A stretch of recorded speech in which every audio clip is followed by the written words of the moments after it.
Eshima, votre magazine qui bat au rythme de l'actualité. Retrouvez la nouvelle édition. Exclusivité, Sakumbi Molendo, les réformes qui changent l'image des affaires foncières. Après avoir posé le diagnostic de plusieurs maux qui nécessitaient une thérapie appropriée, le ministre des Affaires foncières, Sakumbi Molendo, a proposé à ces secteurs agonissants un traitement des chocs basé sur 3 objectifs. Donner un nouveau souffle à travers des réformes, un mandat sous le régime du renouveau. Des innovations et réformes audacieuses, les cadastres fonciers numérisés et des titres immobiliers sécurisés. Et le lancement des projets modernes, les actions du ministre Aimé Sakumbi Molendo visent à faire du ministère des Affaires foncières l'un des plus grands contribuables au trésor grâce à la fin du coulage des recettes foncières. Focus, le ministre d'État, ministre des hydrocarbures, Rubens Mikindo Mouima, a organisé 2 jours des travaux intenses afin de poser les véritables diagnostics du secteur des hydrocarbures en RDC afin de formuler des recommandations nécessaires dans la gestion de l'or noir congolais. Découverte, Jean-Michel Samalou Kondé, le nouveau chef des gouvernements qui travaillera en harmonie avec le président Félix Tshisekedi. Nation, le directeur général de la DGI, Barnabé Mwakadi, adresse ses félicitations à Monsieur le Président de la République, Félix Antoine Tshisekedi, à l'occasion de son investiture en qualité de président de l'Union africaine. À lire également, le directeur général de la CNSS, Agnès Mouad Nawej, adresse ses félicitations à son Excellence, Monsieur Jean-Michel Samalou Kondé, pour sa nomination au poste de Premier ministre. Lumumba Mouzé et Étienne Tshisekedi, des héros immortels. Majorité parlementaire, la remontada de Félix Tshisekedi. Économie, fraude fiscale, un mal qui gangrène toujours le trésor public. Retrouvez l'intégralité du magazine Eshima dans les kiosques. Eshima Magazine, un nouveau standard d'information. Bonjour, bonsoir na balandi na biso nyoso ya Rimer de Kinshasa ba nyoso basuli baku ya kolanda biso to pesibino ba mbote na ba bonne journée na ba bonne nuit ezali ko dépendre na ngonga oyo bosuli baku ya kolanda biso mukolo ya lelo to ko betela bino ma solo ebele mais to kozala vraiment bref ya liboso no ezali ba nomination. Oh Tata Mokozi, le commandant suprême, le magistrat suprême, son excellence Félix Antoine Tshisekedi Tshilombo, le roi de la RDC, Aouti Konome, a nommé Banani, a nommé un officier militaire. Parce que Boye dit que non, 2020 ezalaki année action ezalaki nini ezalaki dissolution ya Assemblée nationale, nomination ya informateur, bokoisami ya Ilunga Ilunkamba, bokoisami ya Pepe Tambo Mwamba, okende ya Janine Mabund, fin ya makambu ya ba autorité morale, sikoyo awa 2021 ezali déclaré neti année juridique. Awa boko comprendre rôle ya ba nomination Tata Mokozi Aouti Konome na rôle ya FARDC a nommé Banani et puis a nommé bango pona nini ba remplacer pe Banani. Politique est comme elengi. Kaka mukolo ya lelo et ali mukolo oyo le cinéaste belge Thierry Michel a commencé documentaire il y a assassinat. A commencé film réalisé na ba équipe moko professionnelle na ba journaliste professionnel on va sala ka ba reportage ya ba meurtre a collaboré na plusieurs médecins légistes mukolo ya lelonde film wana ya assassinat ya Floribert Chebeya ya ekoleka na ba confrère na biso ya TV5 Monde à partir déjà ya minuit nini yango ezali ko se cacher. Mais déjà na auditorat militaire babengi si auto bengi Madame Sonia Rollet na ba reportage na ye trop asala ya assassinat ya 2 experts ya ONU. Oh Floribert Chebeya et Evariste Bochab ils sont au courant ya makambo parce que bango nde ba créa ki guerre wana ya kamuna sapu Boshab batindi pa Kabila na niveau ya Chimbula kende kokutana na kamunasa po koma mutu ya Kabila ya boyi abengi alobi aboyi alobi sala partout les moyens ou effacer sikoyo awa boyeba keno la cour militaire ya Kasai ba autoriser comparution ya Sonia Rolé. Donc Sonia Rolé faut longwa awa na kin journaliste oya RFI sala ka ba reportage mingi a dénoncer pe ba makambu mususu ba benga kende ko comparaître parce que yé mutu asala ba reportage to ya liwa ya des experts ya oni. Qu'est-ce qui va se passer?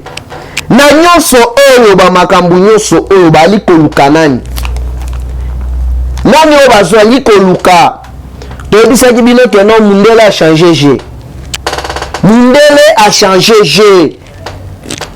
Fatou Ben Soudan procureur oyo azalaki na service ya Hippolyte Kanambe pendant 9 ans alongo. Donc les 15 ans azokanga bisaka alongo mandat na esili anglais wana mutu azali koya na lobela ngo pe trop na ba émission na nga ya kala l'air mais c'est quand azali koya ba défini ni ali kozela e et selo ye moko ba déclaration nini oya alobi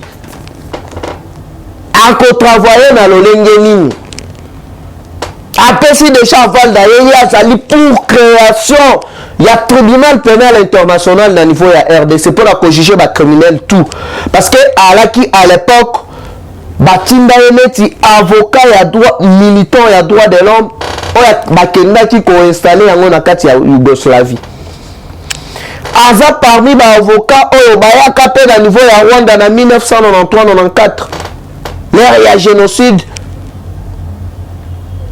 o Kagame o asala na complicité ya ba multinationaliste carte na bango ezali nini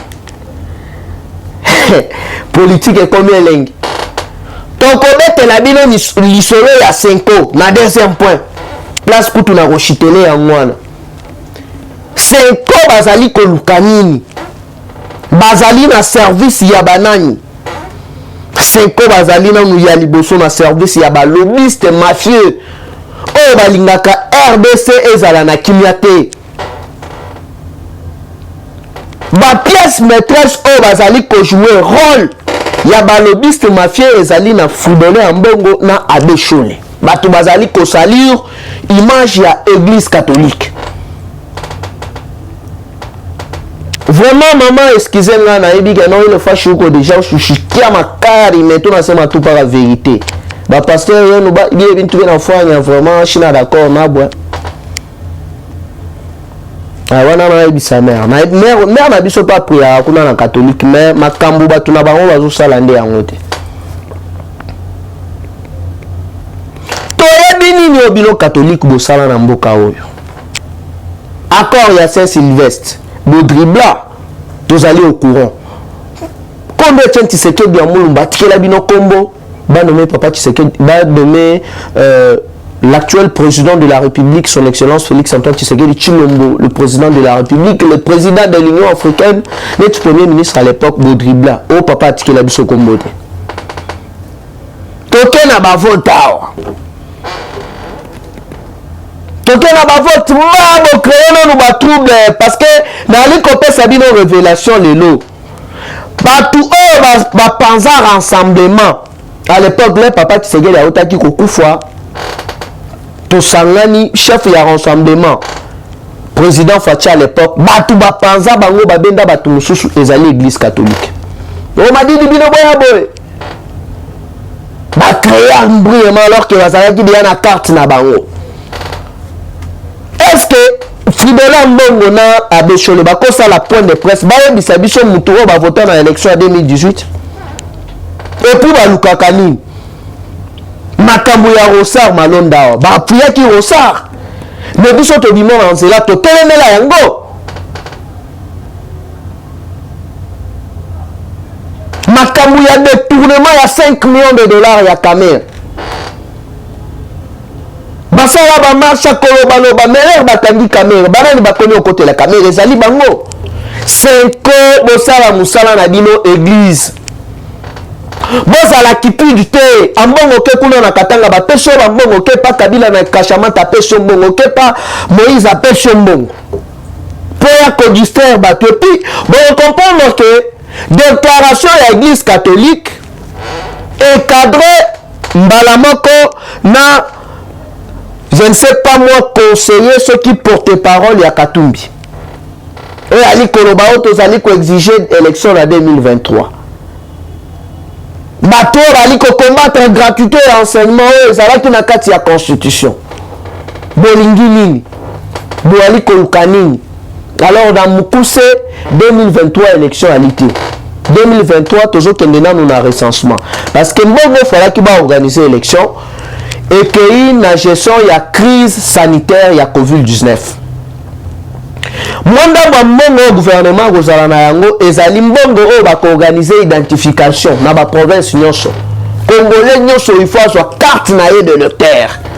Alors bino tellement boliaka ba mbongo ya ba multinationaliste pona koya ko créer des ordres na RDC ya touro yo boyo bakeno combat ya li facile parce que adversaire oyo bino boponi boyo bakeno bokoko te adversaire angona ni peuple congolais bino donc bokomi ba ennemi ya peuple tozana bino lisu likolo ya lisu.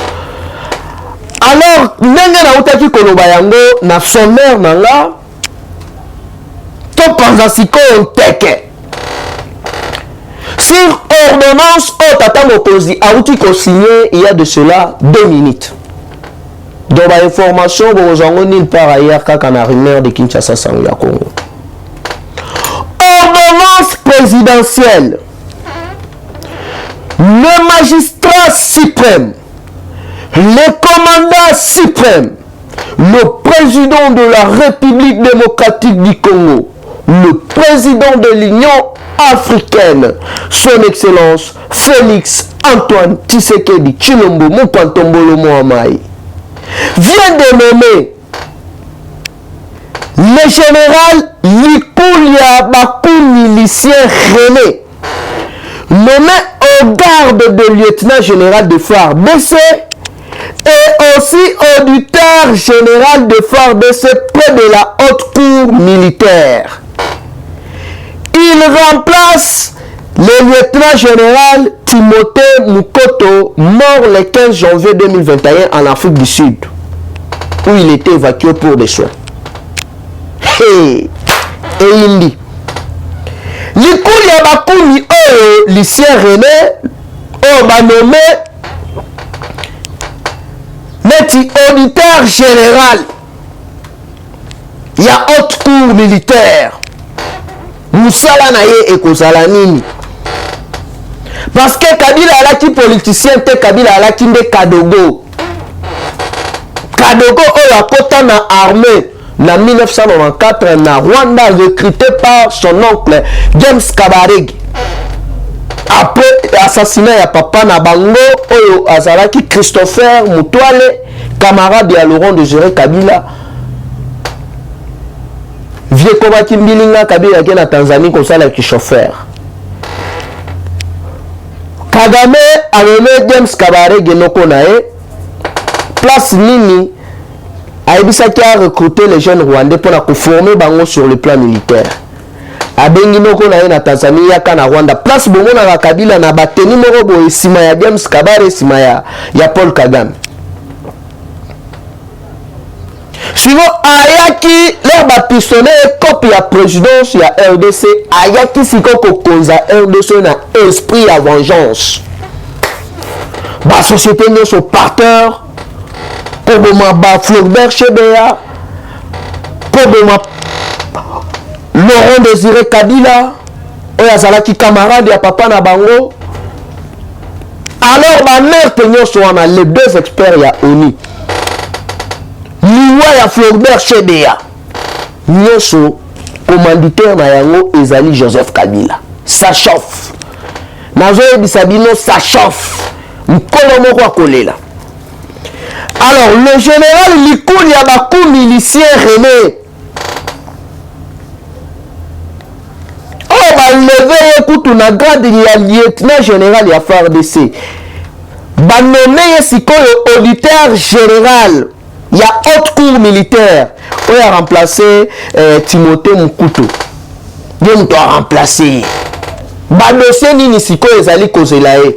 Bomoni ka mukolo o banomé ezali mukolo o cinéaste belge.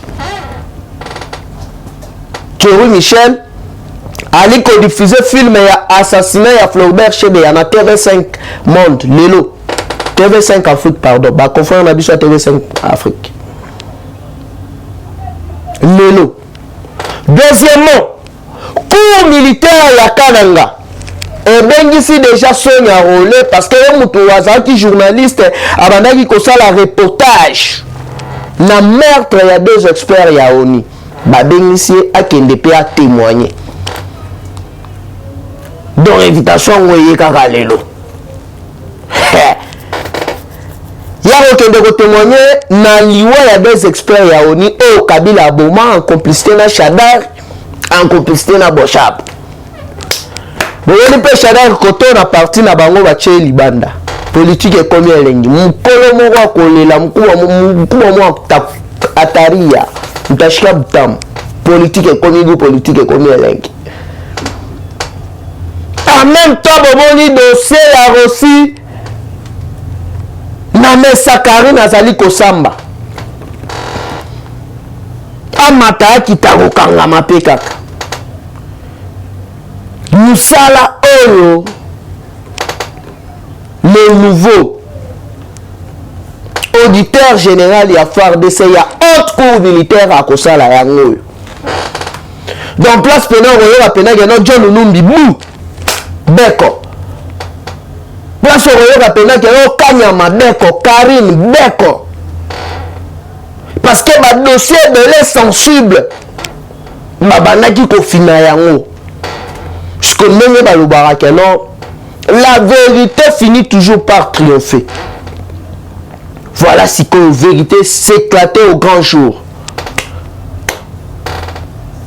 Toïb Sarabino, politique, eza biarte. Politique, eza balete. Politique, il faut koyeba, banger de l'heure. Pour analyser, pour interpréter, pour analyser même des signes dans la nature. Dans la signe elingi kolobani. Signe elingi kolobani. Donc par là, vous allez couturer conclusion. Yahweh kokoma, to elingi koma. Alors, si on place à comprendre que non, Hippolyte Kanambe Gazembere pour naye aboué Pia. En même temps, bureau pe ya Sénat ali ko fanda lelo. Bureau ya Sénat. Donc je bati lelo a fanda na ngwende. Place nini sigo ba immunité parlementaire ya Kabila Q na mai. Immunité parlementaire ya député sénateur Songolo Pakala Q na mai. On a fait maneno bana kufunga. Donc sali buzo ba beko bakangio. Osala ki buzo ba santombo tena ke non justice akosala musala na yango. Parce que na kati ya nyo sacré kaka te démanteler déjà ba espion ya Kabila. Bazali 5. Tu anika na kati ya ba investigation donc tozo la kaka ajustement ya makambo to beta bango siko ba main libre. Et puis ba mususu o ba kenda kuna ba buleke no ba ko ba ministre ba bima ba ministre te. Na kati ya Sénat Carole obo ka Carole wana o azaki na INSS. Et Nationas pardon. Espion, traître au service ya Kabila. Bokutani carte na bino tout réseau na bino nyonso to ali au courant na yango biso musala na biso eza ko bimisa ko panza ce pays Fatou Bensouda oyo Kabila bandaki ko pesa mbongo ko corrompre ndenge ezali wana le 15 ans wazolongwa anglais wana zozwa masolo anglais na États-Unis mais moral. Fati partenaire na bango privilégié. Kisalu me banda. Kisalu me banda. Oyo eza nango transition sans Kabila. Senko. Bolinga te ezali transition sans Kabila. Mandat liboso Fati zo banda après identification ya ba Congolais nyonso. Na 2025, ne mandat liboso bandi. Yo zo c'est la haute élection ezate. Il faut pas identifier na ba Congolais nyonso. Te banani ali Congolais nani ali Congolais te. Tanena ba colonel bali ko kimaka bango moko kaboy. Pour Charles Semantama, ceux qui Semantama oyo apakati. Mais ba signaler biso déjà azali na niveau ya Sud Kivu na haut plateau. Azana basali siko bloc na Michel Mukunda. Il y a groupe armé mécanique. Donc bazana basali bloc. Na batu na bango bakimaki na bango baza déjà na kati ya haut plateau. Donc ndenge ezali wana bakonzi nyonso oyo basalaka makambo ya sécurité donc baofficier nyonso congolais bainformation toali kopesa bino oyo toyebi makambo nini toali koloba. Donc déjà na niveau ya haut plateau deya bofongola misukuna parce que plan na bango ya Tanganyika basalaki déjà échoué. Satan tantara mutumbala moko te, Satan tantara taba 10 millions de fois. A dit que nous attendons que le monde peut réussir. Il y a net attaquant de pe abimaka orge. Na na bimana na me kaka so qui va arbitre valider ba mon écoute. Donc na li ko bisabino qui ni baté. Lisu likolo ya lisu kaka. Dossier ya liwa Flaubert chez de John Numbi. Pourquoi samba tête lelo? Nani abandaki ko étouffer dossier. Donc mambo inaanza sasa marambo ibandi. Sonia Rolé babenge bien na nini na Kasai kuna kende ko témoigner. Donc wala ezalaki o falaki na yebisa bino nanu na point na nga ya liboso. To komi siko na deuxième point droit ya réponse na 5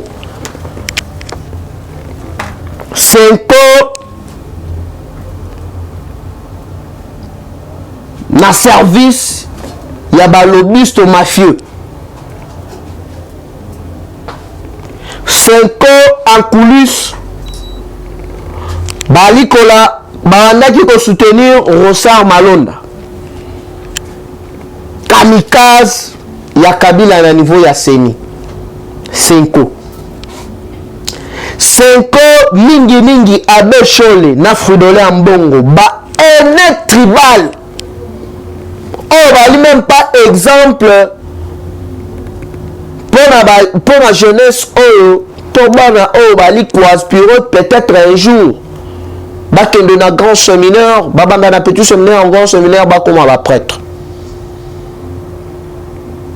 Mais bango bali ko salir l'image ya église ya Nzambe. Compte tenu ya comportement na bango, compte tenu ya cupidité na bango, ils sont vraiment cupides. Toujours le cochon ya mbongo. Bon monaki déjà awa leur tata mokonzi ali mutu moko ali motema sans rancune, sans problème. Na Roma awa fatia ke kotika fodola mbongo ti na Rome azongi akamati mutuka ono ya peuple congolais apesiye, ono ya gouvernement congolais apesiye. Kabila tala bia tala batu na biso tenge bakomi kosolola bia na tata mokonzi boye bakoya ko trahir biso ba batinda nani Nemi Mulanya akei kuna basololi bazongani na ba relation na bango yango bokomi koyoka lelo koyoka fudola mbongo yo wana na Katanga akekuna na Katanga ake na Kashamata bakutani na Kabila yemoko alongo akeye pa Moïse. Est-ce que ambongo na Chole bakoyebisa biso bakobima bayebisa biso peuple congolais na 2018 bango mibale bavotaki nani? Ils ont voté pour Monolith Madidi. Toyebi yango toyebi que no bolingaka chef de l'état te pona nini pona gratuité ya enseignement banda gratuité ya enseignement eya bino pesa bino mutema pasi Mais tout le monde a une transition. Avant qu'il y ait une élection, il faut identifier dans le peuple congolais. Et puis, bino responsabilité, on a été libinoté, et ali la compétence, il y a CENI. Bino souci, na bino ezalaka que non, mango bino bolia ya ba multinationaliste, boya na candidat na bino kamikaze, on a protéger ba intérêt na bino moko personnel, na ba intérêt ya ba multinationaliste, on va passer bino ba iPhone na époque il y a élection en 2018, on va passer bino ba mango ebele. Il y a coupé ça soi-disant observateur nabino. Mais boye ba no o bozali kosala mutema mabe ezali epekisami na Bible parce que Bible ezali côté ya biso tolingana les uns les autres. Mais bino ezalaka bongo te bino c'est la haine tribale. Ba farceur. Batikela bino comme ya Facha à l'époque. Pour ba nommer premier ministre Kabila koka konomé Tshisekedi du premier ministre à l'époque azana le président bakosa bato manipuler bato président nommé boye accord ti lelo Kabila lakisa mokili accord Kabila lakisa peuple congolais accord botika lukuta botika manipulation. Mais ya mbala oyo tokotikela bino tante boye bakeno tozana bino lisu likolo ya lisu wana ezalaki droit na nga de réponse na fidèle ya mbongo na masana ya beshole. Donc groupe moko ya 15 personnes soi-disant 5 balingi bazwa plus de 80 millions en otage. Tokotikela bino tante avant élection il faut tokende na identification. Soki boleki mbongo ya Kabila na Olive na Katumbi bokende bozongisa mbongo naye. Awa biso makambo ya élection tozali pour élection ezali nzela moko démocratique mais il faut ordre ezala. Ordre kozala na lolenge nini? Ordre kozala il faut to identifier congolais nyonso azala na carte naye d'identité. Pe baba congolais bali combien? Parce que jamais toko banda ko patienter to tolérer lisusu colonel o bali ba rwandais bandeko ya Kabila o camarade na bino ozo pesa bino misolo banda ko kima na armée na biso bakende koteka plan na banguna makambo ya balkanisation oyo bino tellement bozalaki na deal wana na COP wana ya bakatakatanga ya ba off de l'air boyebaki ya bokende bozwa mbongo bapiaki bino epa ya Olive et pas Kabila et pas Katumbi. Bozonisa. Parce que boyaki na hypothèse il y a accord. Oh Fachi a signé accord na Kabila. Pour la faire batukeno Fachi azali camarade ya Kabila bino bozali basse. Alors que vous êtes de purs kabilistes. Yo ambongo na chole ba purs kabilistes na senko le kabiliste. Parce que batu ba pesa ba bécu a glissé 2 mandats 2 ans na Saint-Sylvestre des Alibino. Et accord. Mais dès vérité ça la rateti, ti le mokili mobimba etikala komona accord oyo Fachi a signé na Kabila te. Kabila la kisa monde d'accord, Kabila la kisa peuple congolais accord. Nomina na shada go ba polola ki makambo accord. O to za ki ba témoin, to bimisa accord. Ti le ba bimisa la biso accord te. Donc botike la biso ba distraction. Boyaki na hypothèse ya soi-disant balkanisation et simbité peuple congolais timeli bino. Donc tolingi ba aventure te, tolingi distraction te. Avant élection parce que tokobo ya élection te tozali ba démocrate de élection ezali vomoko démocratique. Alors tant que tozali na kati ya démocratie tokokende na nu liboso ya eyambona nu ezali recensement pour recenser peuple congolais nyonso. Congolais nyonso za la carte na ye d'identité parce que ba congolais nyonso bali ba célibataire. Tozana ba carte de lecteur. Na kati ya carte de lecteur ba déterminer état civil la mututé. Il faut congolais nyonso azala na carte na ye d'identité. Tous les 5 pays au monde où la carte d'identité. Leur identification à peuple congolais se aussi la déplace autre la réforme et à CENI. Te ba corona inanga. Bongo osalaka nango nini? Pourquoi ba gens ya CENI musu soutien lelo bali ko réclamer banyoko. Alors, ezali na compétence bino 5 côtés. Ezali na compétence na bino te. À chaque fois boko ya pona ko distraire opinion boye ba kana beaucoup ta biso na zela na bino. Ezaki wa bino mo na koli maman nayebi que non place au jour andanga euro donc on a chiri kasana mais on est remis et j'ai pas de choix vérité à la bichage de bango donc vérité le bisara bilamba te bonne fête na basi nyonso ya mokili mobimba ezaki wa bino mwana koli mois de mars eza mwana bino tokutani mbala ya sima ngai na bino lo.